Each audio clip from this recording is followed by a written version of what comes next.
Very well-known reading, the Sermon on the Mount, Beatitudes, followed by Salt and Light. Jesus saw the crowds and went up a hill, where he sat down. His disciples gathered around him, and he began to teach them. Happy are those who know that they are spiritually poor. The kingdom of heaven belongs to them. Happy are those who mourn. God will comfort them. Happy are those who are humble. They will receive what God has promised. Happy are those whose greatest desire is to do what God requires. God will satisfy them fully. Happy are those who are merciful to others. God will be merciful to them. Happy are those who are pure in heart. They will see God. Happy are those who work for peace. God will call them his children. Happy are those who are persecuted because they do what God requires. The kingdom of heaven belongs to them. Happy are you when people insult you and persecute you and tell all kinds of evil lies against you because you are my followers. Be happy and glad, for a great reward is kept for you in heaven. This is how the prophets who lived before you were persecuted.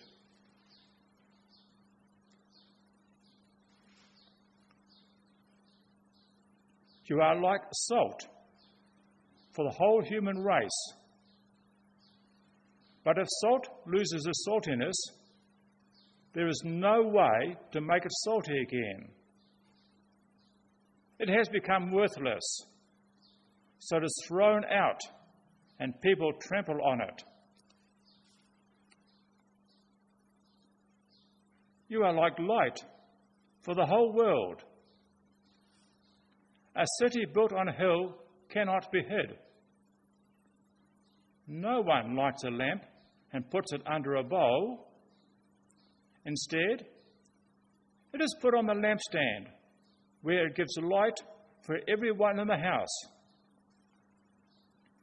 In the same way, your light must shine before people, so that they will see the good things you do and praise your Father in heaven.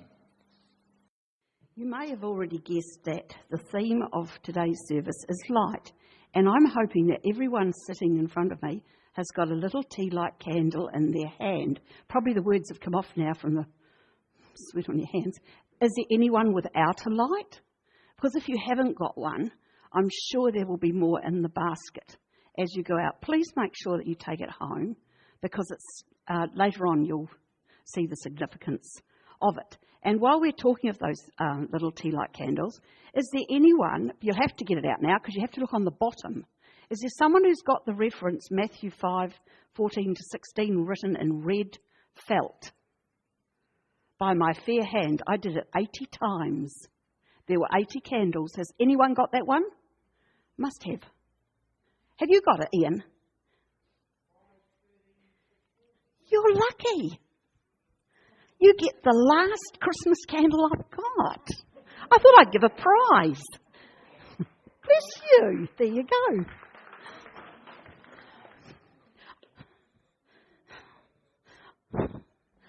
You actually join a special group of people because there are only 4 or 5 other people with candles like that, my sisters and myself.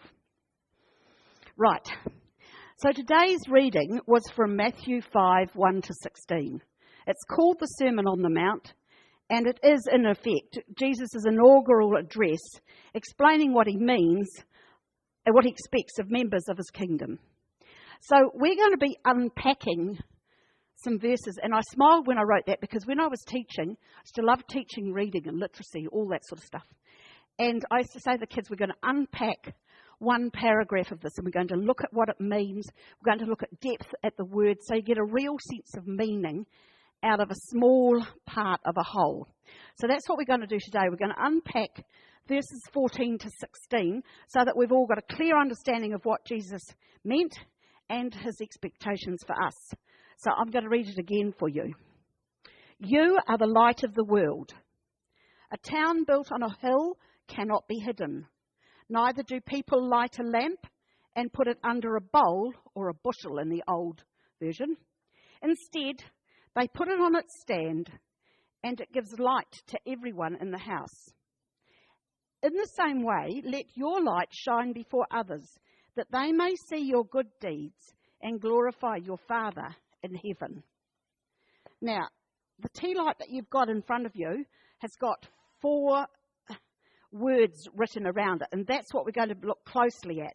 But firstly, let's just have a bit of a think about what light is and what it does. Well, firstly, it's the opposite of darkness. It gives meaning, understanding, and flavour to life. It promotes growth. It gives colour and beauty.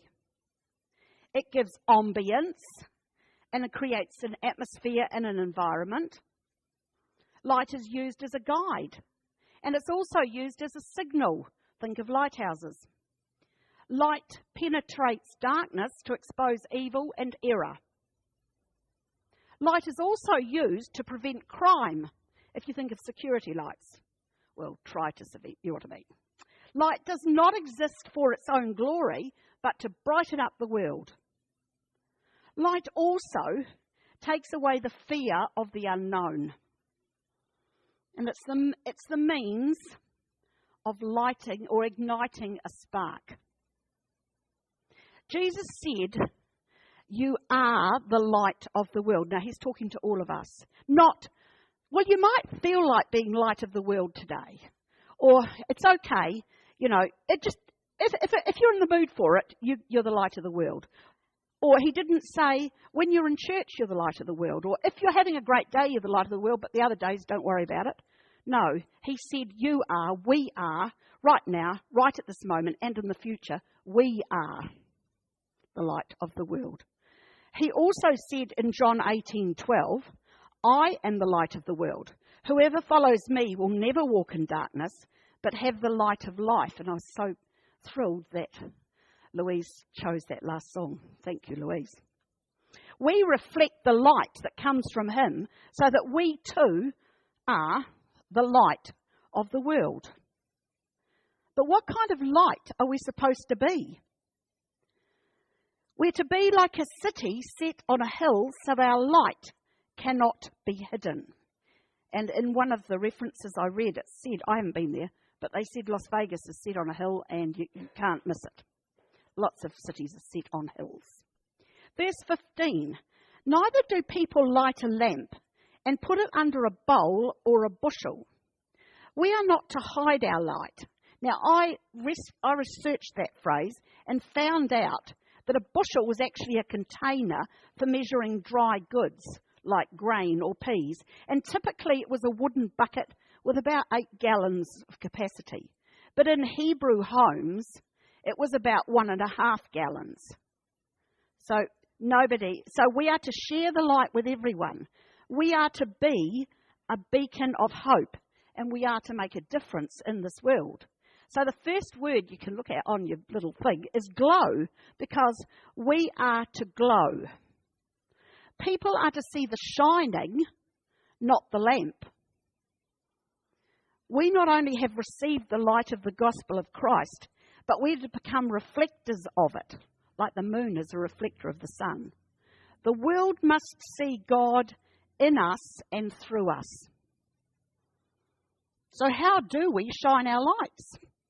Well, this is the next word, if you have a look, after glow, in a different colour. I put them in different colours so they didn't sort of all blend into one. This is go. We all live in communities. We all have families, friends, neighbours, workmates. people we meet in our daily lives, at the supermarket, the bank, the petrol station, on the trains. God doesn't want us to isolate ourselves from the world or to hide out in a church building. Our job is to point people toward God, not ourselves. Now I'm just going to read here Matthew 6, 1-4. This is the NIV study Bible. Be careful not to practice your righteousness in front of others to be seen by them. If you do, you will have no reward from your Father in heaven. So when you give to the needy, do not announce it with trumpets, as the hypocrites do in the synagogues and on the streets, to be honoured by others. Truly I tell you, they've received their reward in full. But when you give to the needy, do not let your left hand know what your right hand is doing, so that your giving may be in secret. Then your Father who sees what is done in secret will reward you. So we are to show compassion, patience, understanding, generosity towards others. But often it's the very small things that make a huge difference. A smile and a thank you go a long way. And I had an example, just a small example of this. The other day we were in a cafe, not in Masterton, and the young girl, there were two women behind the counter, but the young girl she looked about 18, and she honestly looked like she'd been crying. She looked very upset. She was making the teas and the coffee and stuff. Anyway, we had these beautiful scones, and as we walked out, I walked up to her and I said, look, I don't know who made those scones, but I just want to tell you, they were absolutely beautiful. And her whole face lit up.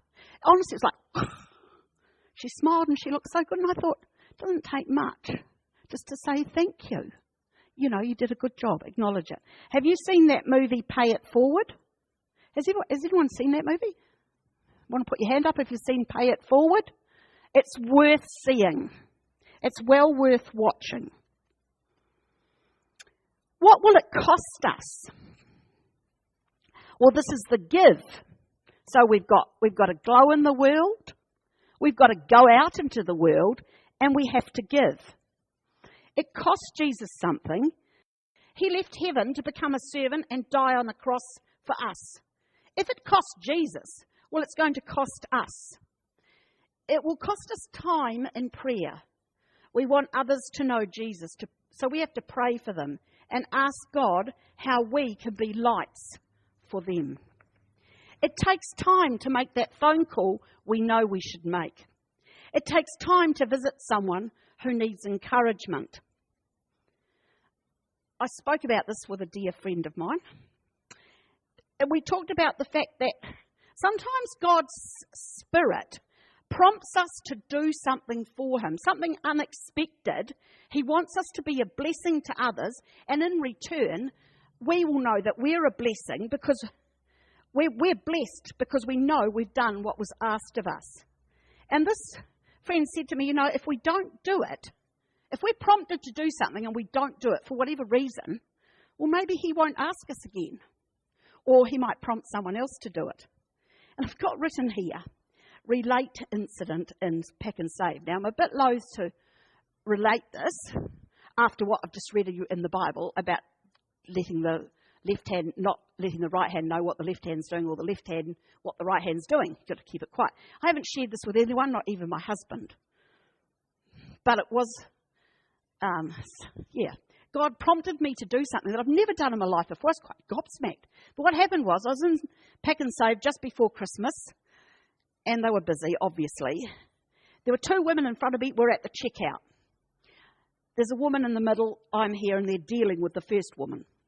The woman in front of me, she was facing me, if you can just imagine, because she's putting her things out of the trolley onto the thing, and I'm coming up behind, so there's eye contact.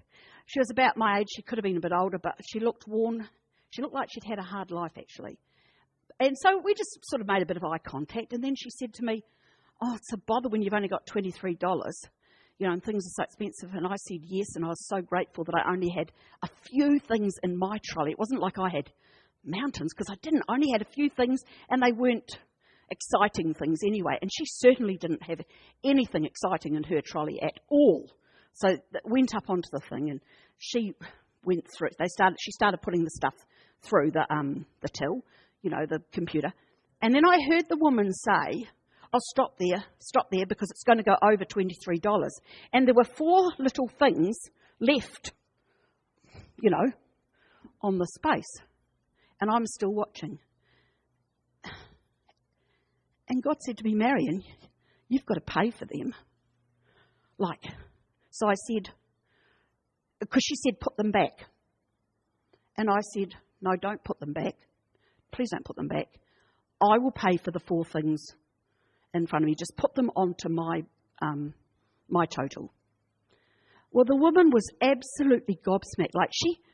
I don't think she cried, but she was just so thrilled. She kept saying, "Thank you, thank you, thank you." I said, "Look, it's all right. It's Christmas. You have a good Christmas."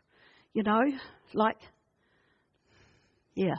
So, and I do remember one thing that was there was a little packet of mints, and I remember I was quite shocked at the price of mints and the squitty little bit of mints on the tray. It didn't come to much, but I felt better afterwards. And I might have been a blessing to her, but it reminded me of times a long time ago when our kids were very young, and I was in her position at Christmas time and had no money. And it wasn't a nice feeling at all. And I remembered that. Anyway, when I went through, she'd gone. And the checkout operator said to me, "Thank you so much for doing that." I said, "It's okay. It's okay." Because I knew the position she'd been in. And just wanted to bless her. But I've never done anything like that in my life before. But I know that I was prompted to do it. And I share it not because I want to skite or want you to think that what a fantastic person. It wasn't like that at all. And as I say, I'd never even told Warwick till then.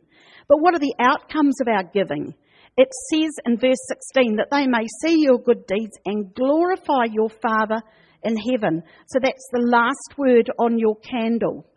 We want others to glorify God so we can give all the glory to Him when we see lives changed and people living for God. We are the light of the world, so let's go out this week and make a conscious effort to share the light in any small way, a smile, a thank you, in small ways, and be the light to whomever we work with, mix with, or just happen to meet. Let us all glow, go, give, and glorify. Amen. And please put your little tea light somewhere to remind you of that you are the light of the world.